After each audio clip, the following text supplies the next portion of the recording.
Adobe Dreamweaver is an application used by web designers and developers to create websites and applications for use across multiple targets, including browsers, devices, and tablets. Web designers use Dreamweaver for creating website prototypes using web-friendly artwork, visually tweaking semantic web elements using CSS inspectors and tools, creating standards-based websites and applications that easily flow across multiple screens. Web developers use Dreamweaver for writing clean, organized code using the powerful IDE, creating flexible mobile applications that can be deployed both online and across devices, easily working with complex content management systems like WordPress and Drupal, and developing and deploying native mobile applications using web standards-based frameworks and services. Dreamweaver allows designers and developers to create websites and mobile applications like the ones you see here.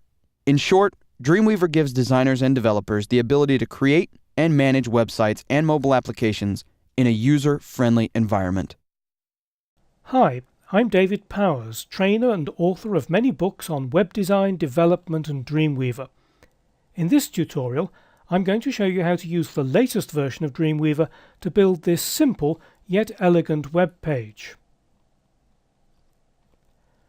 You'll start with a blank page, and by the end of the tutorial you'll have built the HTML structure, added the text and images, linked to another page and styled the content. To give you a head start, I've created some of the styles for you, but you'll style the headings and this navigation menu yourself. You'll also create this two-column layout and make this image look more like a photo. And if you're up for a bonus task, you'll position this block of text with rounded corners over the image of the Golden Gate Bridge. You don't need any previous experience of Dreamweaver, but it will help if you know a little bit about how web pages are built. But don't worry if you've never built a web page before. I'm here to guide you through each step. I estimate it'll take about half an hour to complete the tutorial, but don't try to rush. It's not a race. First, you need the latest version of Dreamweaver from Creative Cloud. If you haven't already done so, download and install Dreamweaver. There's a download link at the top right of the page that this video is embedded in. You'll also need the asset files, which you can download from the link at the top of the page. When you've downloaded the assets, unzip them to your desktop or wherever's convenient. I've put them here on my desktop. Then launch Dreamweaver. When building web pages in Dreamweaver, you should always define a site for your project. This ensures that Dreamweaver creates the correct links to other web pages and assets such as images. So the first step is to go to the Site menu and select New Site. The Site Setup dialog box asks for two pieces of information. The site name is simply used to identify the project within Dreamweaver. Let's call it Getting Started. The local site folder is where you keep all the files for your website. In effect, it's a local copy of the site that you'll eventually put on the web. Click the Browse for Folder icon and navigate to where you unzip the project files for this tutorial. I put them on the desktop, so let's just go there. There we are, DW Getting Started. Select Folder, and that's all that you need to do. Just click Save, and Dreamweaver then loads everything into the Files panel for you. The Completed folder contains the completed project. The Content folder, that contains some text for you to put in the index page. Then there are some images and some styles that I've already created for you. And finally there's sightseeing.html, which is the page that you'll link to. Let's finish the first step by creating the HTML file. In the welcome screen, under Create New, click HTML. And this opens a blank page for you, which we need to save, so go to the File menu, select Save. It's a good idea to click this Site Root button to make sure that you're in the root of your site, and then we'll give the file name a name index.html. And then just click Save. So in this first step, you've defined a site for your project, and you've created a blank web page ready to receive all the content. In step 2, you'll build the HTML structure and add the text. When adding content to a web page, it's a good idea to keep an eye on the underlying code to check that everything's going in the right place. So click the Split button at the top left here to reveal the HTML structure that Dreamweaver has already started creating for you. Although you'll do most of the work here in Design View on the right, you'll be able to see what's happening in the code on the left.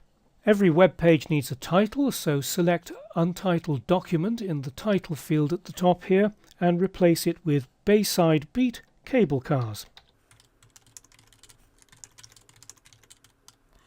As soon as you click in Design View, you'll see that the underlying code changes. Nothing actually appears in Design View because the title appears in the browser title bar or tab. To add the HTML structure, open the Insert panel by clicking its tab, and at the top here is a little menu. Open that and select Structure. The first element we're going to insert is a div, so click Div, and that opens this dialog box which asks where we want to insert it. The insertion point is fine. We don't want to give it a class, but we do want to give it an ID of wrapper. This is going to wrap around everything else in the web page, and a div is a container for other HTML elements, so you can group and style them together. So just click OK. That inserts the div and some placeholder text. We don't need that placeholder, so press the Delete key to get rid of it. And we need to add our next item, which will be the header, so click Header. We do want it at the insertion point, and we'll give it the ID of top. Giving structural elements like this an ID not only helps with styling, it also helps with inserting things in the right place, as you'll see in a moment. Click OK, and we need to delete that placeholder text again and replace it with the heading for the page, which is Bayside Beat. This needs to be a level 1 heading, so in the Property Inspector at the bottom of the screen, in the Format menu, open that and select Heading 1, and that puts H1 tags around the text. Next we want a nav element, so click Navigation in the Insert panel. Now we don't want it at the insertion point this time. We need it to go immediately before the closing header tag. So open this little menu and select Before End of Tag. That activates another menu. If we open that, you can see it lists the elements that we've already given IDs to. So we want it to go before the end of the header, which has got the ID of top, and we want to give it an ID of main nav. And that needs to be all one word. You can't have spaces in ID names. So just click OK. The navigation menu needs to be an unordered list. So click Unordered List and then select that placeholder text and replace it with Home. If you press Enter or Return, that creates a new list item, and we'll call that Sightseeing, and we'll need 3 more.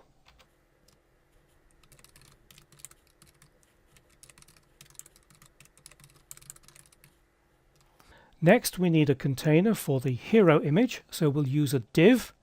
Click Div, not at the insertion point, but after tag, and the tag that needs to go after is the header with the ID of top. We give it the ID of hero and click OK.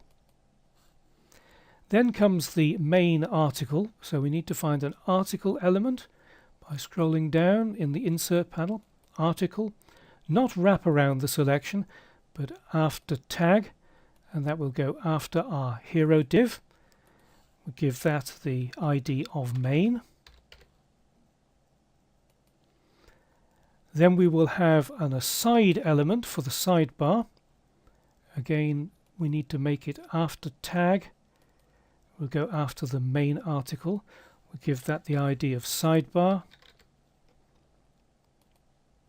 And finally we need the footer, so select footer from the Insert panel, not around the selection, after tag, and that will go after our sidebar. This time we don't need an ID, so just click OK. So there's the HTML structure all inside the wrapper div. We now need to replace the placeholder text with some real content. So if we go to the Files panel and open the content folder.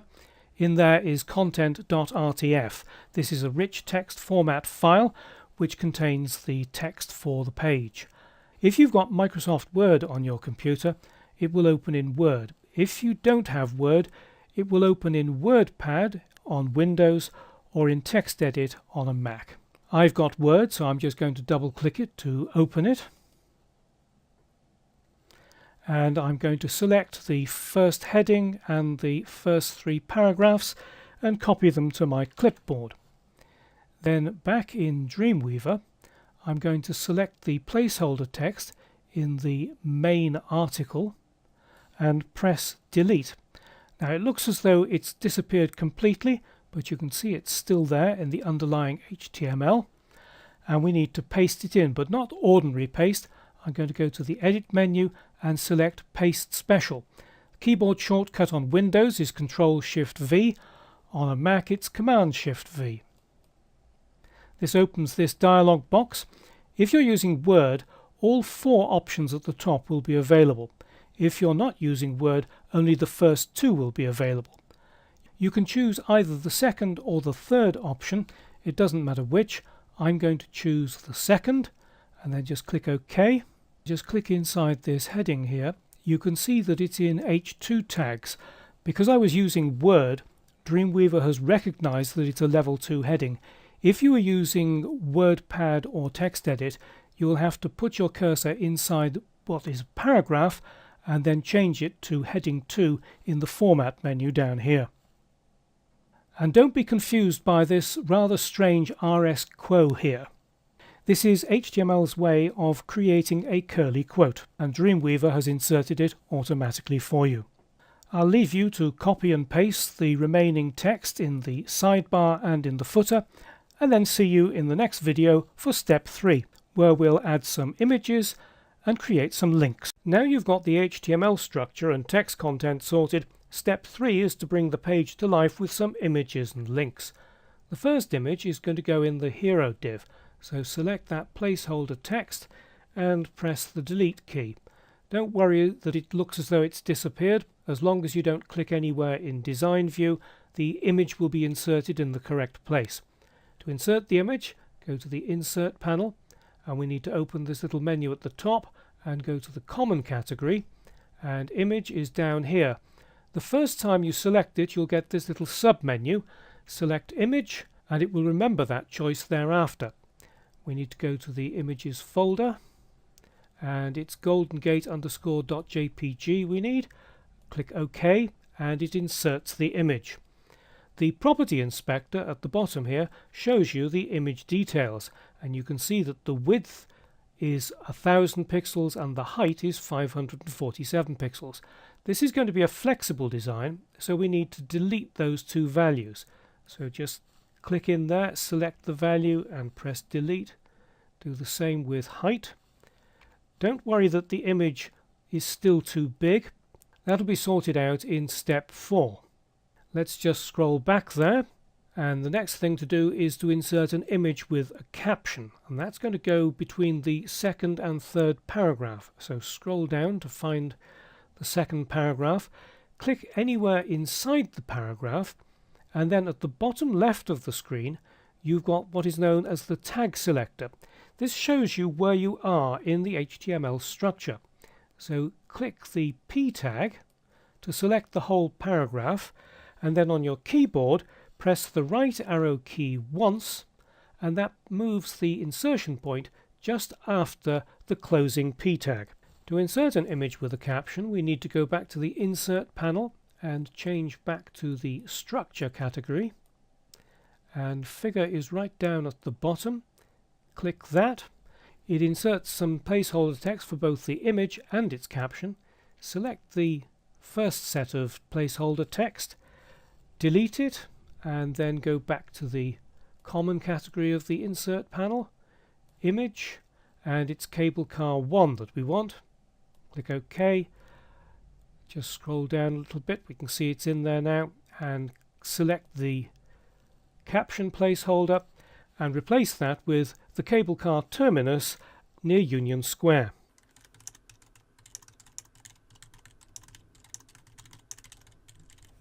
Right, let's deal quickly with creating links.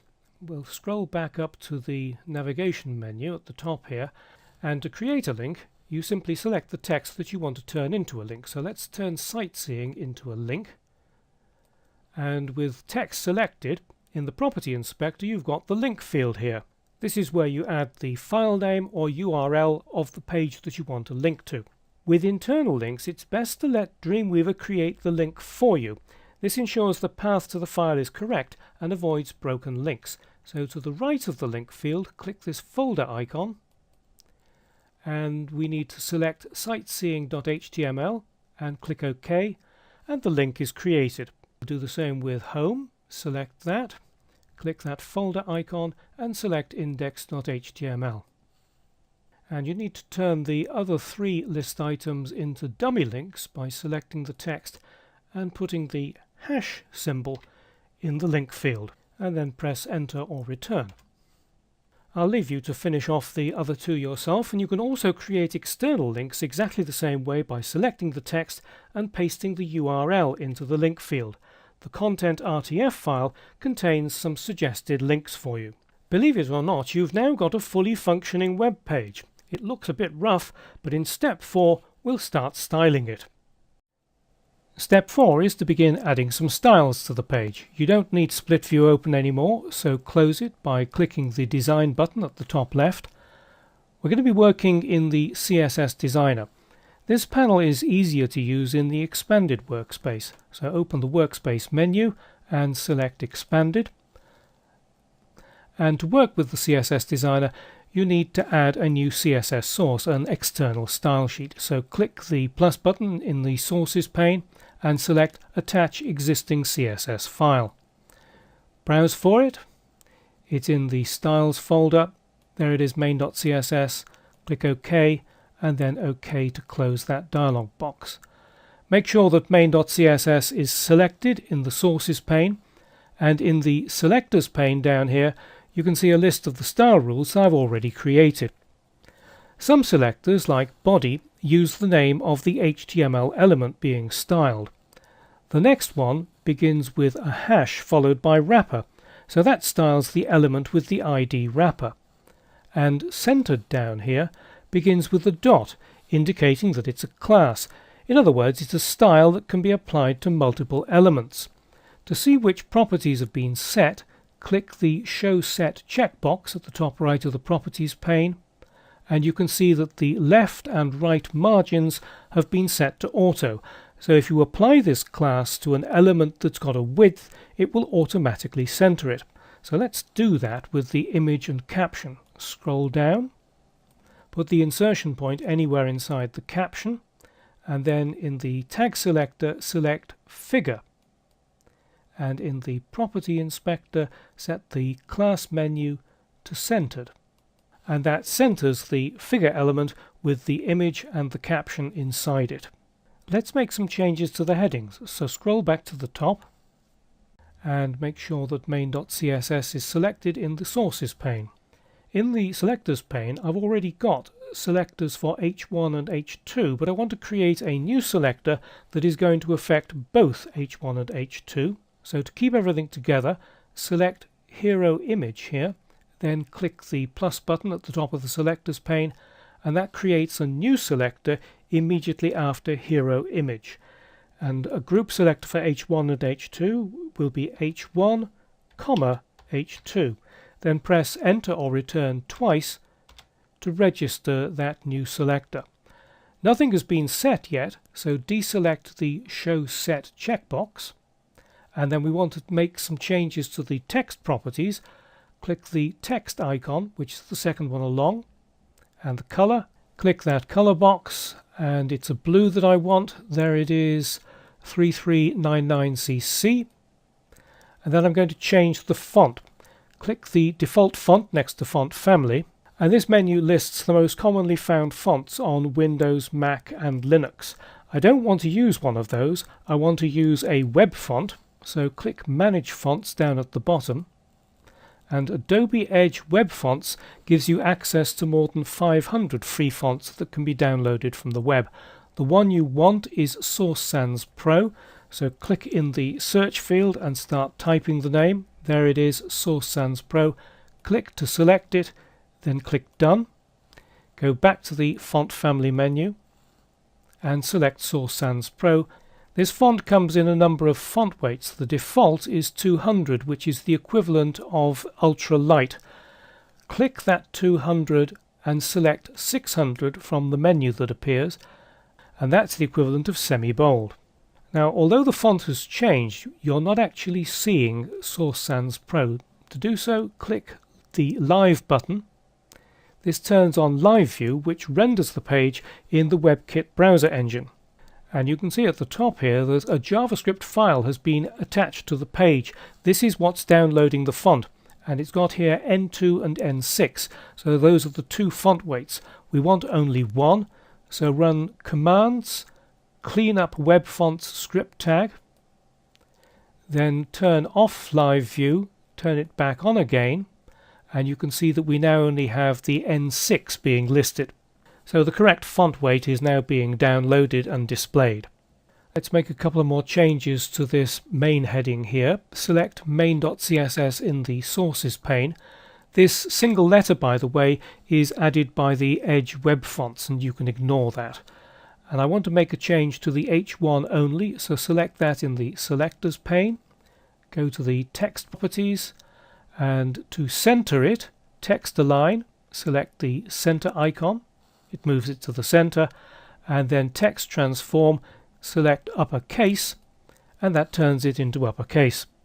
Next, we're going to create a two-column layout for the articles at the bottom using a technique known as floating. Let's first scroll down here.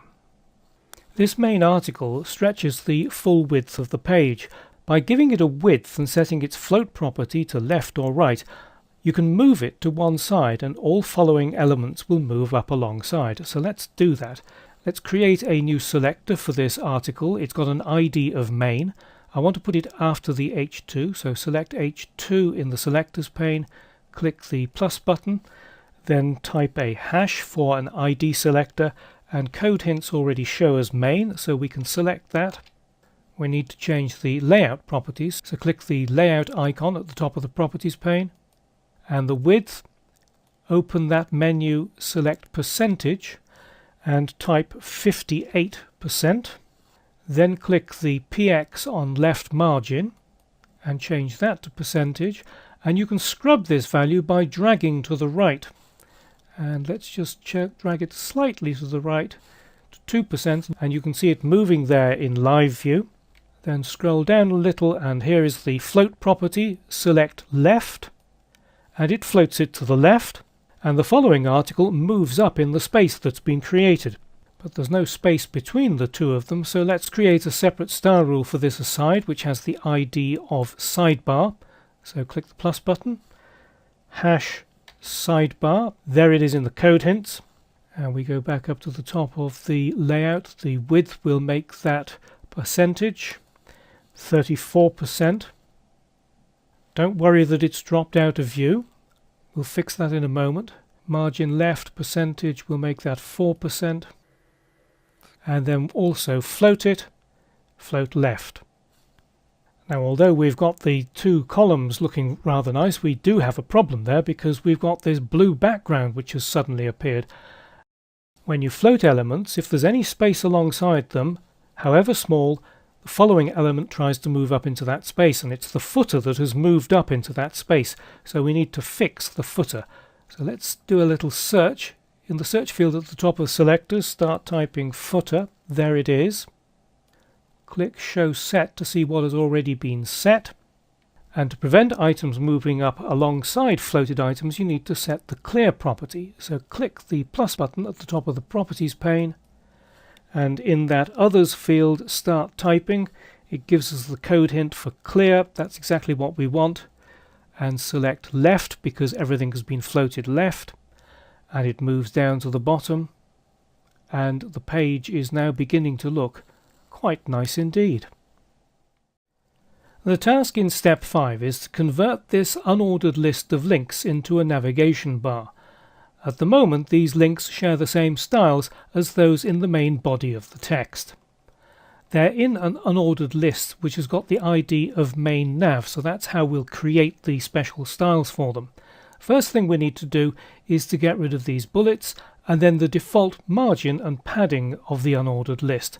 So let's create a selector, make sure that main.css is selected, then click the plus button at the top of the selectors pane, and the selector will be hash main nav space UL.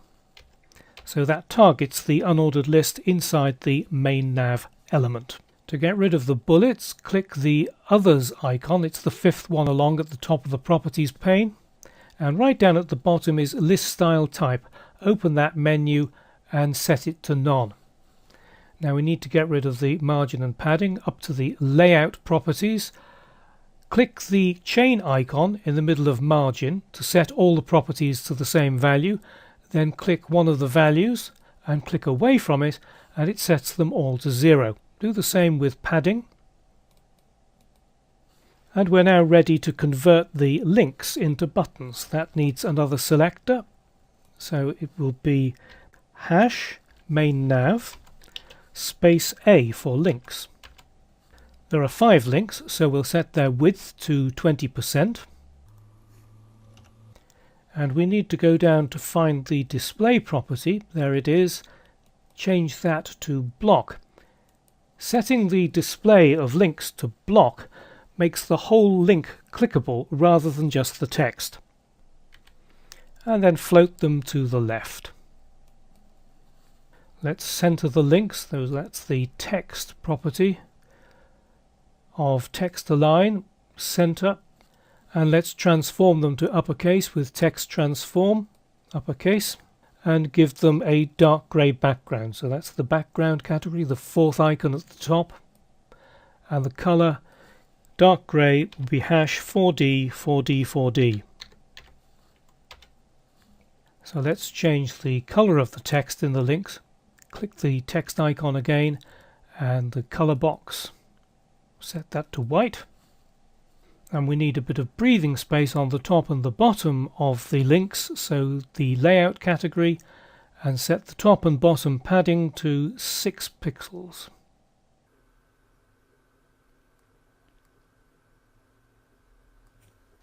That's looking pretty good, but you need to style the navigation links for different states, such as when they're being hovered over, and you need to use pseudo classes for that, which you add to the end of the selector.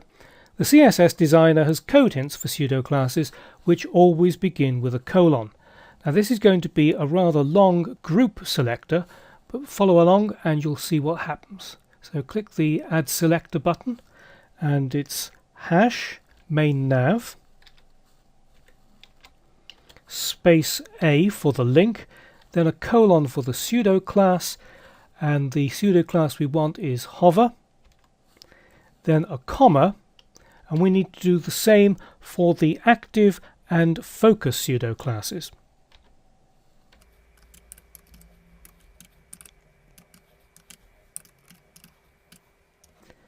Then to complete this group selector, we need to add an ordinary class which will be called this page. And instead of a colon, use a dot to append the ordinary class to the selector. The this page class will be used to indicate the current page. So we need to change the background color, so that's background. And the color that I'm going to use is hash 43A6CB. So let's test that by mousing over one of these buttons. Ah, it's underlined. That underline is inherited from the original styles that were created for links, so we need to remove that by going up to the text properties and setting text decoration to none. Try that again, and now it works fine. So to indicate the current page, we need to add the this page class to the home button. You can't do that in live view, so turn off live view by clicking the live button.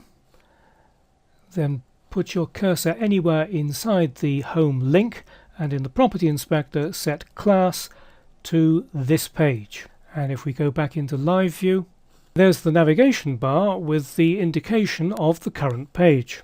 So let's save all our hard work by going to File and Save All Related Files. That saves both the web page and the style sheet. And if you get this dialog box asking you to update the web font script tag in the following files, just click Update and then click Close. So congratulations, you've now built and styled a web page in the latest version of Dreamweaver. You can check your handiwork by clicking this globe icon and selecting a browser.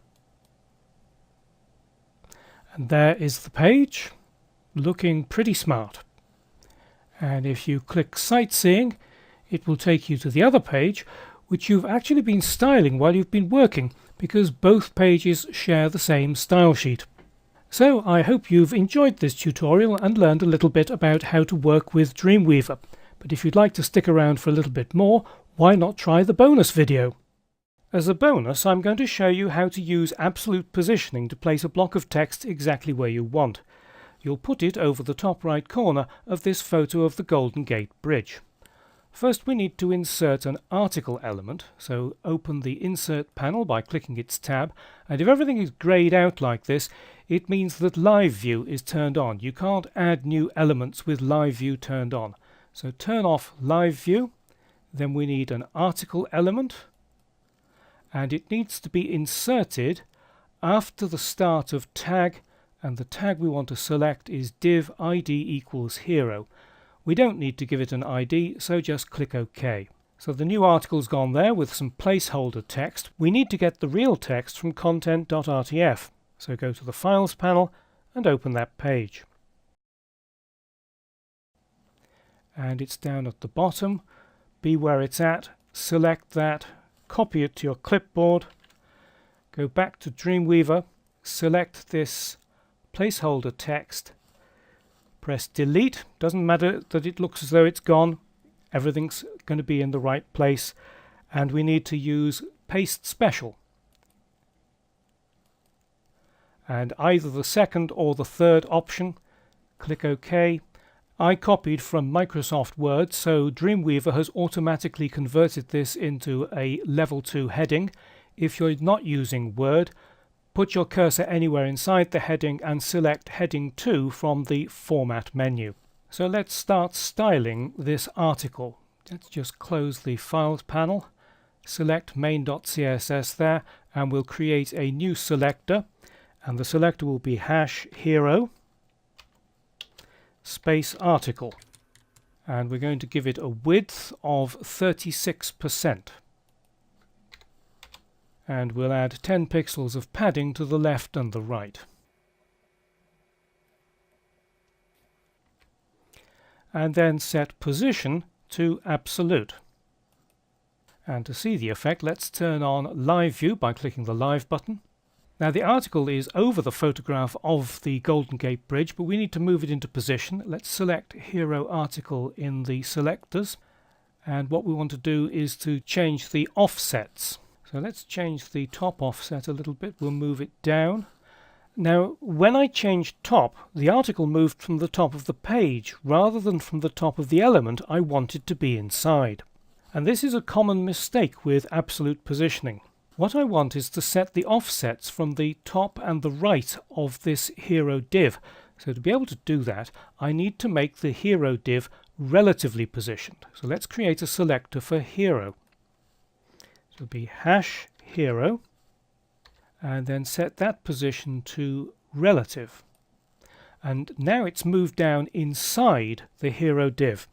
So if I go back to my hero article selector, I can now start moving the offsets against the sides of the hero div.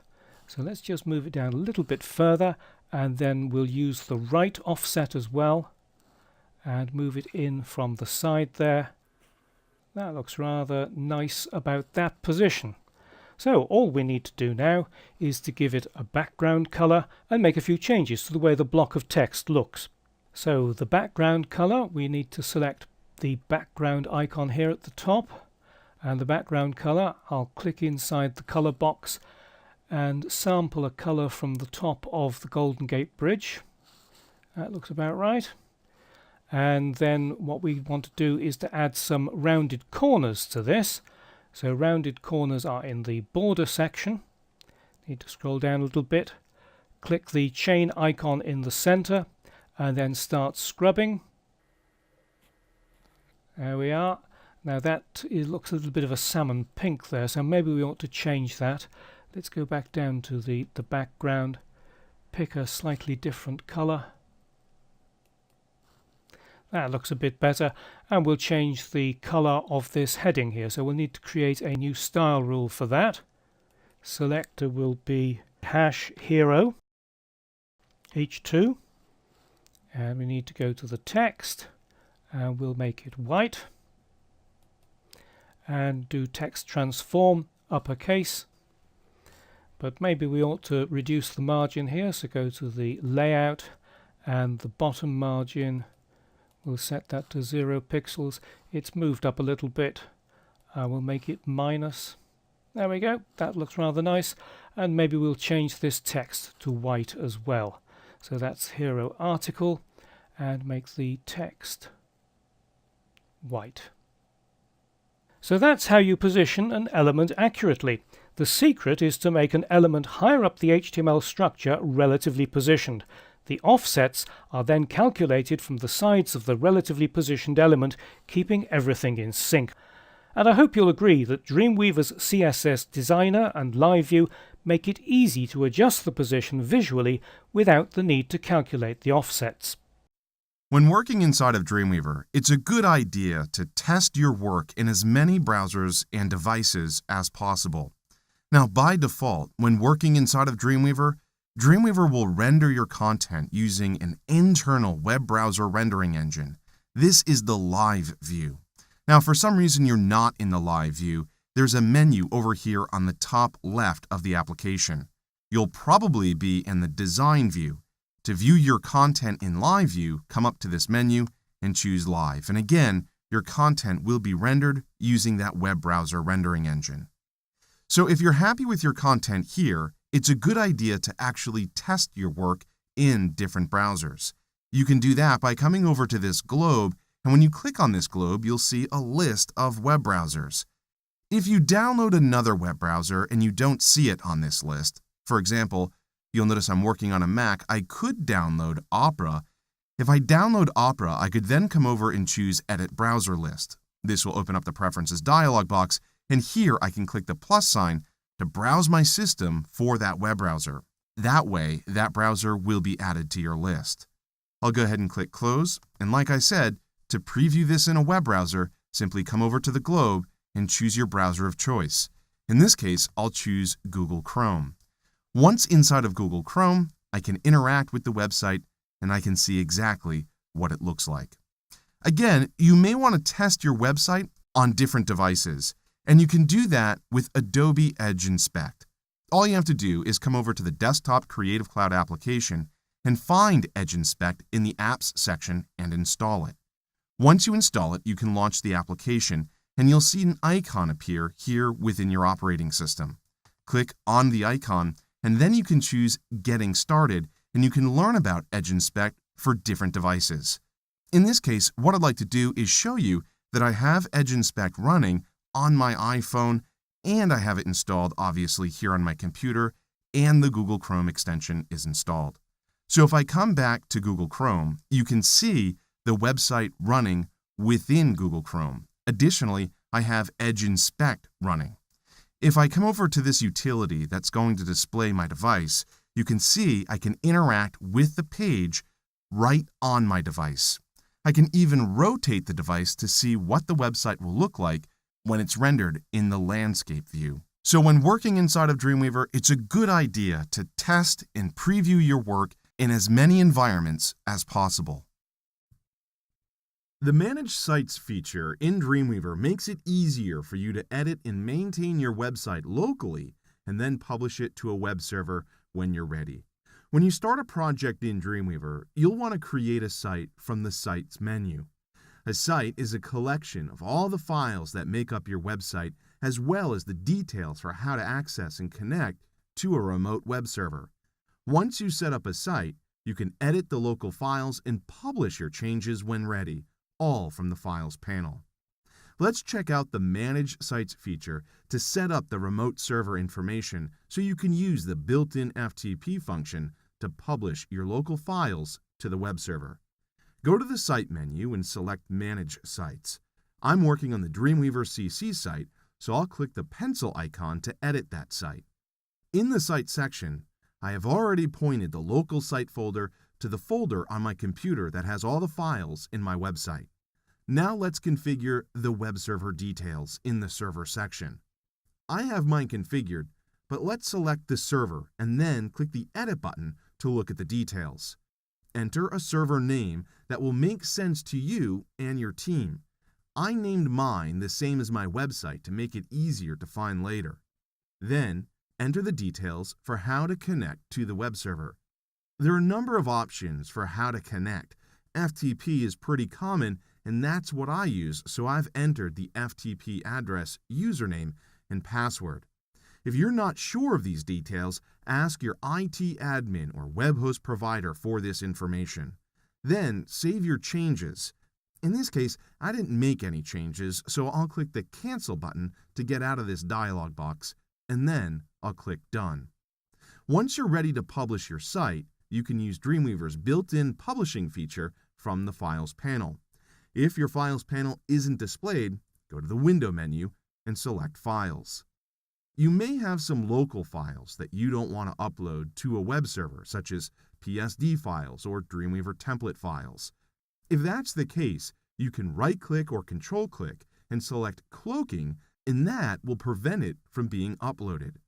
When you publish for the first time, you'll need to upload all of your site's relevant folders and files to the web server. To do so, you can click Synchronize with Remote Server. From here, you have different options. You can synchronize the entire site or just your local files. If you work with a team of designers, you may want to choose Entire Site. This gives you the ability to compare the local files to the remote files. Depending upon what's newer, files will either be uploaded or downloaded. You can click Preview and Dreamweaver will show you which files are newer and where. Based on this information, you can either upload or download the files. When publishing for the first time, you'll put all of the files on the web server. After you publish your site, you'll likely want to maintain it and make future changes. Keeping track of which files you've changed can be difficult, so Dreamweaver does that for you with the Synchronize feature. I'll make some changes to the index.html file after it's already on the live website. I'll go ahead and get rid of this heading. After I make changes to this, and possibly other files, I can select Synchronize and have Dreamweaver check all of the files in my site to see what has been changed. In this case, let's take a look at how you can view the local and remote files in the same view by clicking the button to expand the local and remote files. Right now, I can't see the remote files because I'm not connected to the web server. So I'll connect by clicking the icon with the two plugs so that Dreamweaver can connect to the site. For now, I'll just select the index file and upload that. There are a number of options for how you can upload this. You can simply drag it over to the remote folder, or you can select the Put button. When you click that button, a dialog box appears asking if Dreamweaver should also upload any dependent files, such as style sheets or images associated with the file. In this case, I do want to do that, so I'll click Yes. It may take a moment depending upon your internet connection. Once it's uploaded, that file is live on the website.